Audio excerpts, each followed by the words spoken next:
What is the justification for hitting these sites in Iran? I think we need to understand what we were dealing with up until yesterday. This is a double existential threat on Israel. Not only has Iran, over those past few years, been preparing and building up in secret its nuclear program, getting very close to building substantial nuclear abilities that threaten substantially the people of Israel.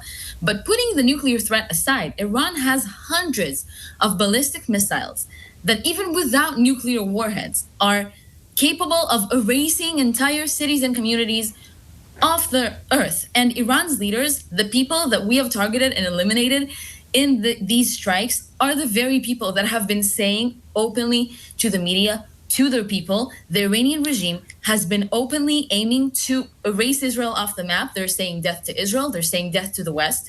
And within these strikes, we have eliminated the top-ranking commanders in the IRGC army. We have eliminated Hajizadeh, the head of the IRGC Air Force, responsible for not only, something like 100 UAVs that are flying towards Israel earlier today, but the attacks on Israel with ballistic missiles and UAVs in last October and last April. Although those attacks with ballistic missiles and UAVs were as a result of Israeli strikes in Iran as well. So what evidence is there that you can share with us that says Iran was preparing to imminently strike Israel and Israel took legal defensive action to take out Iran's capability of doing that? Well, actually, earlier today, we have shared visuals of us striking trucks with ballistic missiles on their way to be fired towards Israel. And we have eliminated that threat before they had the chance to shoot them How at do you us. know? Sorry to interrupt. We need to have the missiles flying towards Israel. But how do you know that those missiles were being prepared to be shot? Before we eliminate the threat? Sorry, how do you know that those missiles were being prepared to be fired at Israel if they're in the back of a truck somewhere? Is a truck that is going, based on our intelligence, to a launching post to launch ballistic missiles towards Israel. This is not a days-long effort that we just launched an operation. This is an operation that has been preparing for months. The entirety of the IDF took part in preparing that operation, and that took extensive intelligence. And the Israeli intel, in that case, is very precise and very accurate, showing that those abilities have been building up, spread out throughout Iran, and hidden underground, underneath civilian buildings, because this is what the IRGC does. And is that intelligence made public, Captain? Is that intelligence made public for the world to see? A lot of that intelligence have been made public. We've been making it public as soon as we get information that is declassified.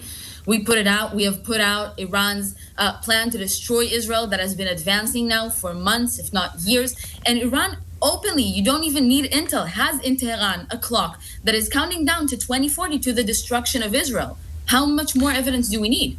How long is this this warfare activity, this kinetic action, going to take place for? Well, I'm not going to go into timelines. I don't want to give our enemies more information than they already have. We know that they watch the media, but this is an ongoing situation. Things are still developing on the ground. We're prepared to keep this going for days if need be. We need to make sure that this threat to Israeli civilians is no longer there. Can I'll just butt in here again to say we're now getting reports that there have been fresh explosions across Iran just in the last few minutes. And I see that the Israeli Air Force has said that it is continuing to, and I'm quoting, attack missile launchers and infrastructure in Iran.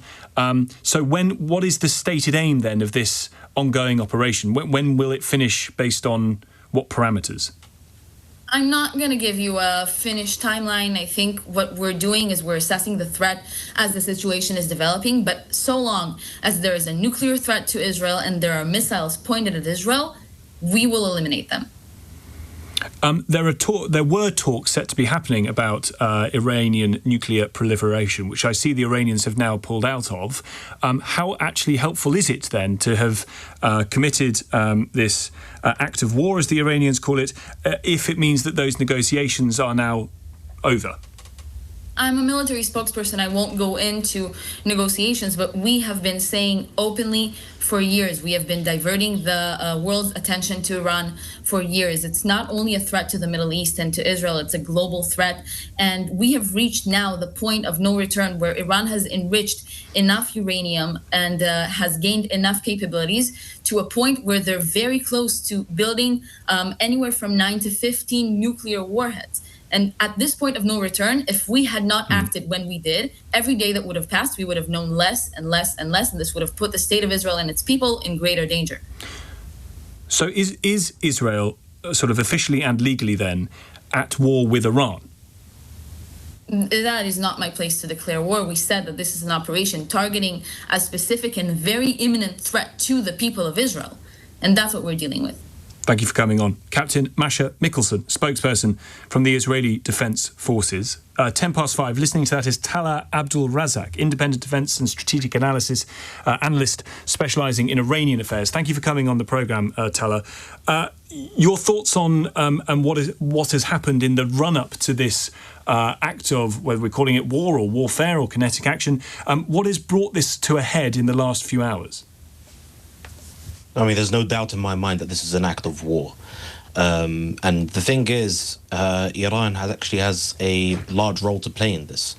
So if we're looking at the history of the nuclear negotiations, by continuing to enrich uranium to a degree which is much higher than is required for civilian purposes, effectively what Iran was doing was telling not only the United States, but the world, that should we need to, we can achieve a breakout and achieve a nuclear weapon in a short space of time. So you only need about 3.5% enrichment of uranium for civilian purposes.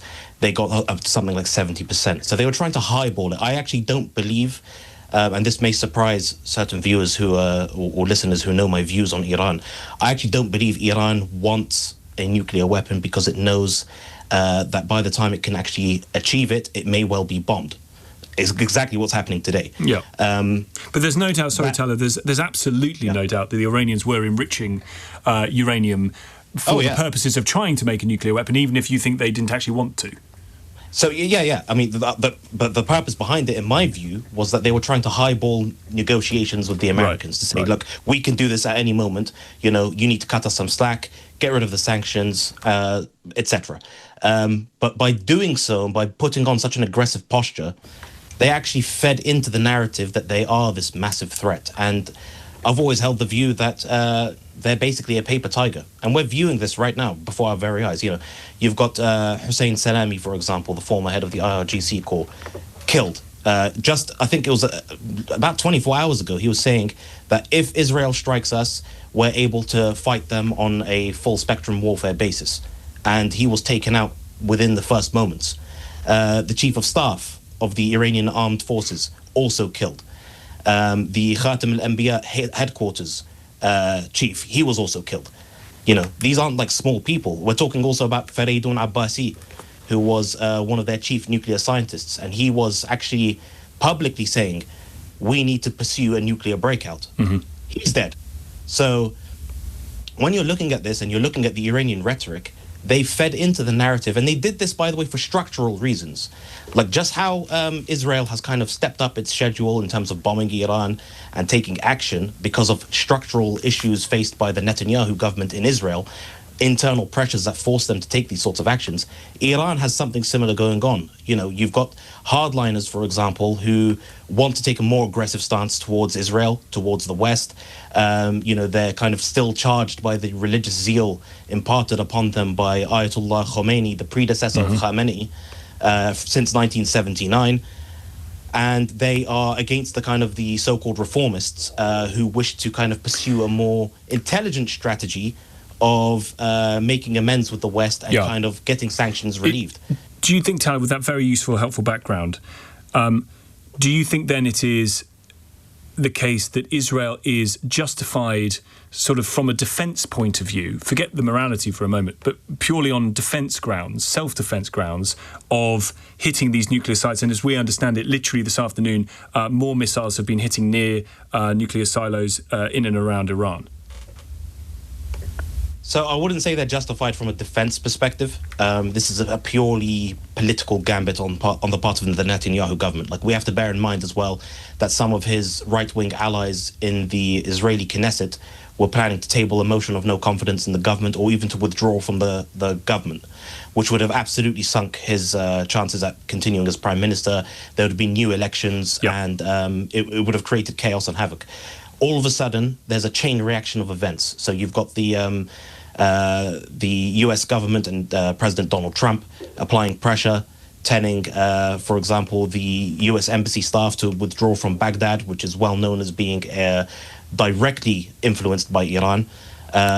Staff in Iraq, in Erbil as well, in northern Iraq, were asked to withdraw. Yep.